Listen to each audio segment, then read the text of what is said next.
Hi, welcome back. My venerable old Kyocera printer, which has been through the ringer, was thrown out, broken, fixed, broken again, fixed.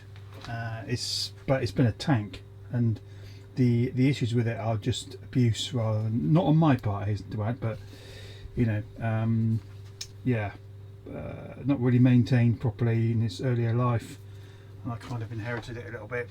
So it needs a bit of a clean. So you can see the case is terrible. So that needs cleaning. That's fine. Use a little bit of cleaner and that will come up okay. The issue though, and the reason why I'm doing this is, if we have a look at the printout, I'm trying to do some printing for Dungeon Raider, but it's got all these splodges, and that's really annoying. The quality is actually not too bad. This toner has been in here for a ludicrous amount of time, but it's still going strong. It's crazy. Anyway, so it's got some life. I don't really want to throw it out because it works, but it does need some maintenance. So I've never actually cleaned it in any meaningful way, but you're supposed to pull this out. So this is the bin, the sort of the waste bin for the toner. There's a lot of stuff in there, as you can see. It's a lot of residue and dust and everything else that needs to come off. This is all toner bits and pieces. You've got to be careful because this is a little bit toxic, this stuff. You can see on here it's all pretty nasty, but there is a what's it called, the charger unit. You're supposed to be able to pull that out, so that clips.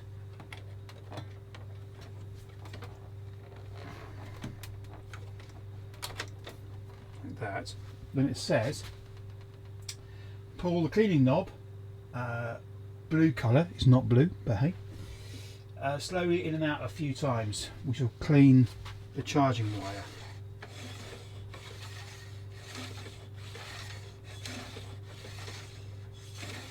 You're not supposed to pull it out completely, so that's that. I don't know what impact that's going to have, but we'll test that.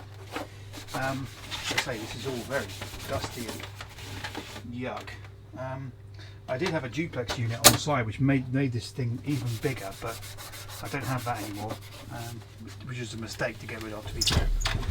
Anyway, from the front, the paper drawer is out. You can see it's still got loads of this crap. This is all going to be cleaned, but anyway, that pulls in there and that all stuff comes out. So you can see here there's crap in there.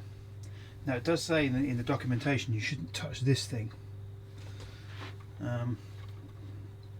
because if you do, then you can leave residues on there and cause problems. So I'm not quite sure how to clean that. Well, I suppose as long as my fingers don't go on it. But you can see here, look at that crap there. The toner has all sort of distributed itself on this guide on the back, this paper guide, which may be the main culprit for this printer not printing correctly. Could be. I hope it is, because you know I've got some printing to do, and if this printer can survive a bit longer, then that'd be great. But there is stuff going on here as well, lots of dust and bits and pieces. Be careful because the plastic's probably getting a little bit fragile now because this printer is ancient. Let's have a look inside there. Yeah, so there is in the actual bed itself, where the print cartridge goes, the paper cartridge goes. There's a lot of crap in there as well. Let's see if I can show you that. Underneath there you can see there's a orange coloured roller. I'm not quite sure what's going on with that, but that's underneath there in that sort of tray bit. There's a lot of dust.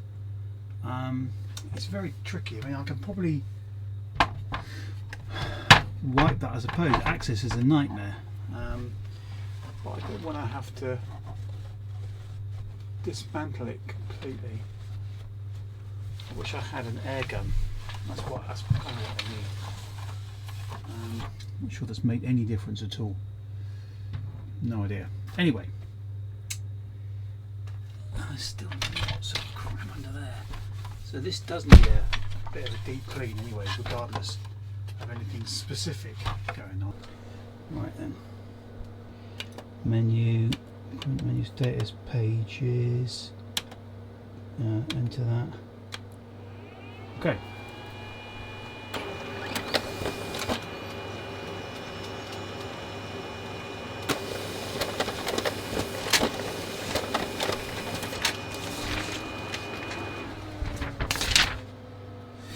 There is still some in there. Actually, I think it's a lot less.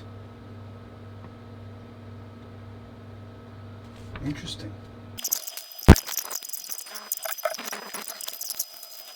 One thing I noticed is that this thing here is flapping about. That does not look right at all.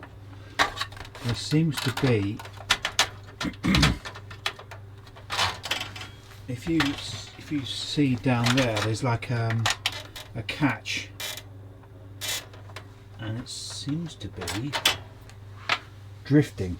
I didn't expect that. I wonder if it's possible to reattach that, or whether that's actually just broken.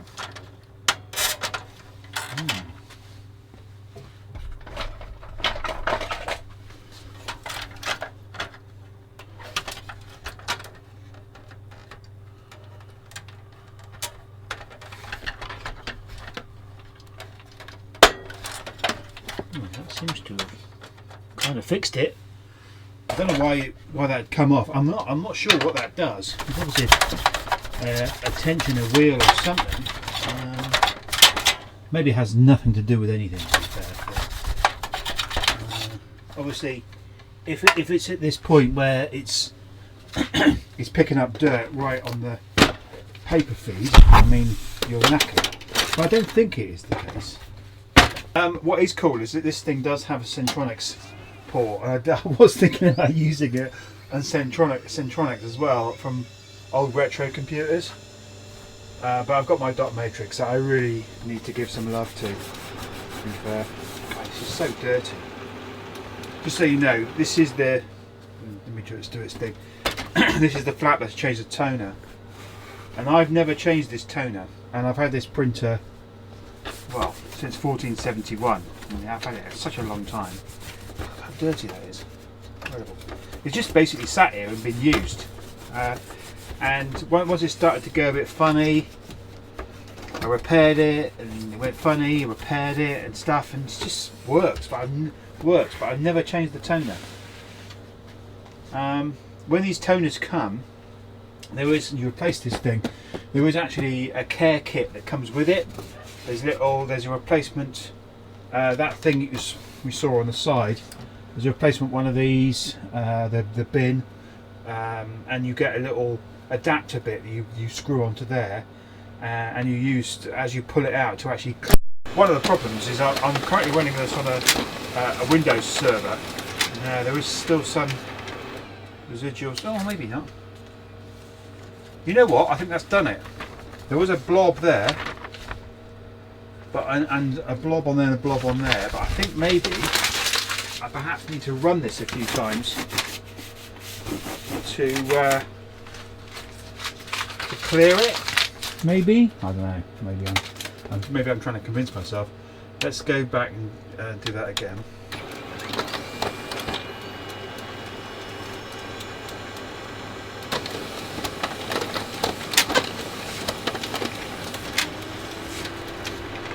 It's catching that bit at the top there. That needs to be. Yeah, it's deforming the top bit, which is a bit annoying. Actually, the printing is not looking too bad now.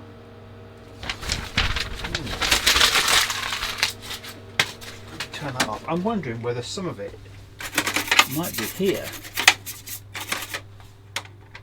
That really shouldn't be. That should be free. It's a little bit not. Maybe that needs lubricating. Ideally, this top bit would need to come off, but I'm not sure how to do that without some radical disassembly. One thing I do know is that if you look at the back, there is another flap there because this has used to have a duplexer module, and there's like let me move down a bit and I'll show you. There's a multi-pin connector there. The whole thing sits on this massive duplexer unit, which I stupidly got rid of, thinking, oh well, I don't really need that. And what happens? I fucking need that. So that's a bit of a pain in the ass. Anyway,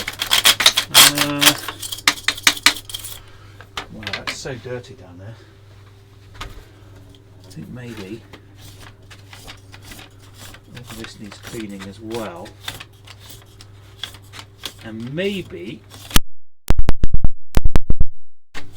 that thing there somehow needs lubricating. I don't know. That really shouldn't be. Can you hear that?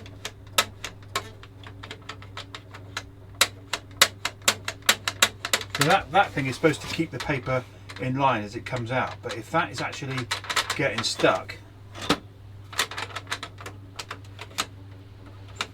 right that way, then you hear that clunk. Let's do that again and keep an eye on that thing.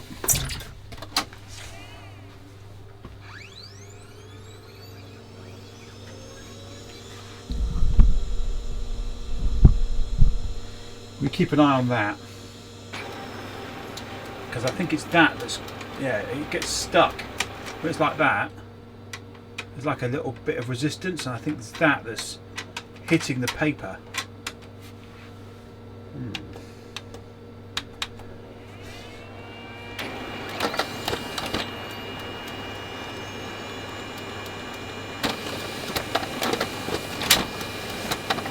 If I move this out of the way, yeah, it's that is actually making it. So on the first page, it's making that dent there on the page. On the second one, and there's absolutely no disruption. That is actually, you can hear that. I wonder why that is like that. I mean, do we even need that? That's a very good question. The risk of being judged harshly, one solution is this. So I've got an elastic band. If I loop that down there, and there's a peg down the back here which is actually used for an expansion module. I think it's part of a RAM expansion, but it's never going to be used. So I wonder, in a budget with Badger Styly, whether that would fix it. Top tray full. Ah, that's a sensor to tell you that it's full. Ah, that's what it's for. Okay, so when that's back, that's saying that this is full and it stops moving. So that's not going to work. Well, that's interesting. Okay. So I guess the next thing is to just continue to run with it and test it, and then we'll see whether we get any decent printouts. There you go. I was just about to give up on this thing. I couldn't really get it to work. It was all going a bit nasty, and in fact, I got to the point where there were just bits sticking to it, actually sticking up off the page, which is no good. And then there was a paper jam. I couldn't access it from the other side. There's an access panel at the back here, so I yanked this out. This little thing appeared. What is that? It's got a bit of blue on it. It's a bit of, oh, it's actually an inkjet compatible, but it doesn't really matter. Label. That's odd. So I opened that up a little bit, and I found this. I don't want to blag you. I actually put it back, but I just want to show you how sort of intertwined it was. If we open this flap up, that thing came out. So this is the outer part of a sticky label. So this is adhesive. You can see it sticking to my finger. Yeah, and that was bound up. It's all got on nasty. So that was just sort of jammed somewhere in there, and it's been printing fine. But I think that is the main culprit of why I kept cleaning this thing and it wasn't actually working. So yeah. that's the result of that, and that was a happy accident really, because when I just printed something off, it's absolutely perfect. No blemishes. Well, there's a couple of bits there, but that's just I think there's still a little residual bit of dirt, but the actual printing area is bang on. Phew. So the printer lives on. It refuses to go, and that's a good thing. It is kind of a bit nuts. This printer literally refuses to die, and I've got a soft spot for it. There's no doubt. Like I say, I've never replaced a toner or anything like that. The problem is, I mean, Kyocera in my opinion, make the best printers. They just last and last and last. This is testimony to that. This is 20 odd years old, right? And it just works. The downside is, yeah, it's got Centronics, it's got USB, it's got an Ethernet, but unfortunately the Ethernet is doesn't really work very well. It doesn't get picked up properly. The other problem with this is the driver support is terrible. I've got it working under Windows, which is fine, but sharing it on the network is really difficult. It just doesn't work. Windows 10, forget it. Windows 11, forget it. Linux is kind of okay. It's odd because, as I say, I've got it working on Windows 2019, Windows Server, and that works okay, but sharing it is hit and miss. It just doesn't work. You need the client drivers on your PC, and that's fine. Yeah, it's just dodgy. It's really old, and that's the rub with really old printers. But you know what? I just RDP onto my Windows Server and print from there. It's a bit annoying in some ways. I've got another printer in the house, and that's sort of does AirPlay and Android, and it's Wi-Fi and all that sort of stuff. It's a bog standard HP color inkjet printer. That's fine, but for sort of bulk printing, this is much better. And the paper handling is pretty good. Yeah, it's a bit noisy, a bit clunky, a bit smelly, but it's kind of a labour of love. I'm constantly fessing with it and messing with it, but it just bloody works, and that's a good thing. So as a retro printer, yeah, you can't argue with that really. Cool. Phew, got away with that. See you next time. Cheers.